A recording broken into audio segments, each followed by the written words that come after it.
നമസ്കാരം. ശ്രീനാരായണ ഗുരു open university രണ്ടാം semester PG ക്ലാസ്സുകളിലേക്ക് എല്ലാ വിദ്യാർത്ഥികൾക്കും സ്വാഗതം. നമ്മൾ ഇന്ന് ഡിസ്കസ് ചെയ്യുന്നത് PGയുടെ കോമൺ പേപ്പർ ആയിട്ടുള്ള foundation skill for research and writing എന്ന പേപ്പറാണ്. ഇതിലെ രണ്ടാമത്തെ ബ്ലോക്കിലെ രണ്ടാമത്തെ യൂണിറ്റ് ആണ് നമ്മൾ ഇന്ന് ഡിസ്കസ് ചെയ്യുന്നത്. Citation styles, references and style sheet. ഇതാണ് നമ്മൾ ഇന്ന് പഠിക്കുന്നത്.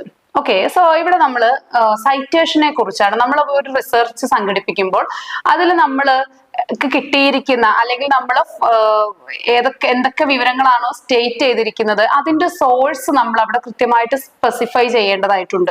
കാരണം ഏത് സോഴ്സിൽ നിന്നാണ് നമുക്ക് ഈ വിവരങ്ങൾ കിട്ടിയത്, എന്ത് അടിസ്ഥാനത്തിലാണ് നമ്മൾ ഇത്തരം ഫൈൻഡിങ്സിൽ എത്തിച്ചേരുന്നത് എന്ന് വ്യക്തമാക്കേണ്ടത് ഒരു റിസർച്ച് ചെയ്യുന്ന ആളുടെ ഉത്തരവാദിത്തമാണ്, റിസർച്ചറുടെ ഉത്തരവാദിത്തമാണ്. അപ്പോൾ അതിനെ കൃത്യമായിട്ട് സൈറ്റ് ചെയ്യുന്നതിന് റിസർച്ചിന്റെ മെത്തഡോളജിയിൽ ചില പ്രത്യേക മെത്തേഡുകൾ അവിടെ സ്പെസിഫിക് ആയിട്ട് പറയുന്നുണ്ട്. ആ മെത്തേഡ്സ് ഫോളോ ചെയ്തിട്ട് മാത്രമേ നമുക്ക് ഈ രീതിയിൽ ഏതൊക്കെ റിസർച്ച് മെത്തേഡ്സ് അല്ലെങ്കിൽ എന്തെല്ലാം രീതിയിലാണ് സൈറ്റ്, ഏതൊക്കെ സൈറ്റുകളിൽ നിന്നാണ് നമുക്ക് ഈ വിവരം കിട്ടിയിട്ടുള്ളത് എന്ന് സൈറ്റ് ചെയ്യാനായിട്ട് സാധിക്കുകയുള്ളൂ. അപ്പോൾ സൈറ്റിംഗ് എന്ന് പറയുന്നത് റിസർച്ചിലെ വളരെ ക്രൂഷ്യൽ ആയിട്ടുള്ള ഒരു സ്റ്റേജ് ആണ്. It give credit to the original authors, support your arguments and allow readers to verify sources. അതിന് ഉള്ള ഉപയോഗങ്ങൾ എന്ന് പറയുന്നത് അല്ലെങ്കിൽ അതിന്റെ ഉപകാരം എന്ന് പറയുന്നത് എന്താണ്? ഇതിന്റെ ഒറിജിനൽ ഓതേഴ്സിന്റെ ക്രെഡിറ്റ്സ്, ആ ഒരു ക്രെഡൻഷ്യൽസും ക്രെഡിറ്റ്സും ഒക്കെ നമുക്ക് ഒറിജിനൽ ഓതേഴ്സിലേക്ക് നമ്മളെ ഈ ഒരു സൈറ്റേഷൻ ലീഡ് ചെയ്യുന്നുണ്ട്. നമ്മൾ ഇത് എവിടുന്ന് കിട്ടി, ഈ വിവരം നമുക്ക് കിട്ടിയത് എവിടെ നിന്നാണെന്ന് അതിന്റെ ഒറിജിനൽ സോഴ്സ് അവിടെ സൈറ്റ് ചെയ്യുന്നുണ്ട്.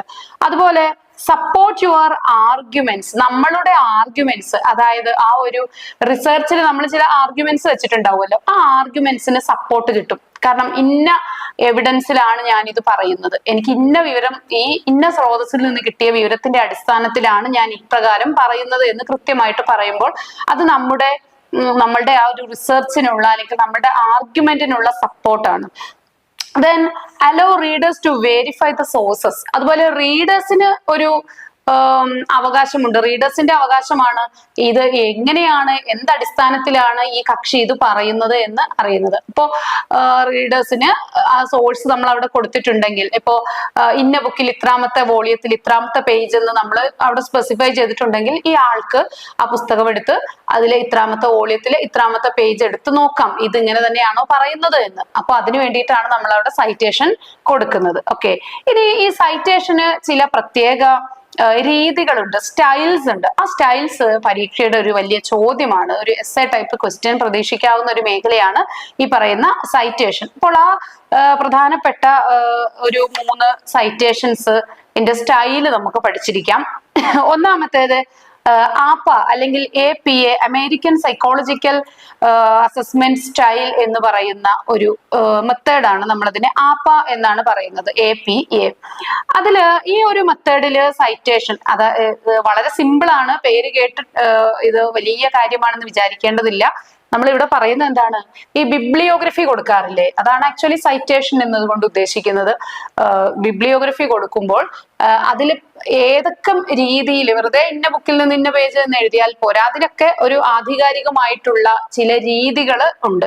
നമ്മൾ കൃത്യമായിട്ട് ആഗോളതലത്തിൽ ഫോളോ ചെയ്യുന്ന ചില രീതികളുണ്ട്.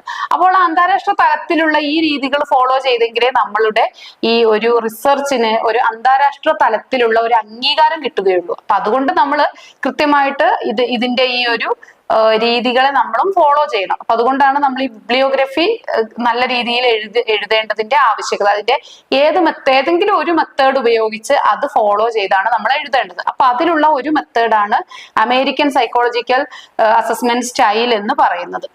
ശരി, അതില് ഇപ്പോൾ ഓതറുടെ പേര്, ഒരു ഓതർക്ക് 1, 2, 3 ഒക്കെ ഓതേഴ്സ് ഒന്നിച്ചുള്ള വർക്കുകളൊക്കെ ഉണ്ടായിരിക്കും. അപ്പൊ author A, author B, author C. ഓതർക്ക് 2 പേരുകൾ സർനെയിമും കൂട്ടിയിട്ടായിരിക്കും ഉണ്ടാകുന്നത്. അപ്പോൾ ഓതറുടെ ഫസ്റ്റ് നെയിമും ലാസ്റ്റ് നെയിമും, ഫസ്റ്റ് നെയിമും ലാസ്റ്റ് നെയിമും, ഫസ്റ്റ് നെയിമും ലാസ്റ്റ് നെയിം, ഇങ്ങനെ 3 ഓതേഴ്സ് ആണ് ഉള്ളതെങ്കിൽ എ, ബി, സി എന്നിങ്ങനെ ഓതേഴ്സിന്റെ പേരെഴുതുന്നു. അല്ലെങ്കിൽ ഒരൊറ്റ ഓതർ ആയിരിക്കാം, അത് നമ്മളവിടെ എഴുതുന്നു. ദെൻ പിന്നീട് നമ്മൾ എഴുതുന്നത് ടൈറ്റിൽ ഓഫ് ദ ആർട്ടിക്കിൾ, ഈ ഏത് ആർട്ടിക്കിളിൽ നിന്നാണോ നമ്മൾക്ക് ഈ വിവരം കിട്ടിയത് അതിന്റെ ടൈറ്റിൽ അവിടെ നമ്മൾ എഴുതുന്നു. പിന്നെ പീരിയോഡിക്കൽ ഏതാണെങ്കിൽ അതിൻ്റെത് എഴുതുന്നു. ഇനി വോളിയം നമ്പർ ആണ് പിന്നെ മെൻഷൻ ചെയ്യേണ്ടത്, വോളിയം നമ്പർ മെൻഷൻ ചെയ്തു. പിന്നീട് പേജ് റേഞ്ച് ഏതാണെന്നും നമ്മൾ അവിടെ മെൻഷൻ ചെയ്യുന്നു. ഇതാണ് APA എന്ന ഒരു മെത്തേഡിൽ നമ്മൾ എഴുതുന്നത്. ഇനി രണ്ടാമത്തെ സ്റ്റൈൽ എന്ന് പറയുന്നത് MLA ആണ്, അതായത് മോഡേൺ ലാംഗ്വേജ് അസോസിയേഷൻ സ്റ്റൈലാണ് MLA എന്ന് പറയുന്നത്. MLA നമ്മൾ യൂസ് ചെയ്ത് പോകുന്ന ഒരു ടെക്നിക്ക് തന്നെയാണ് MLA സ്റ്റൈല്.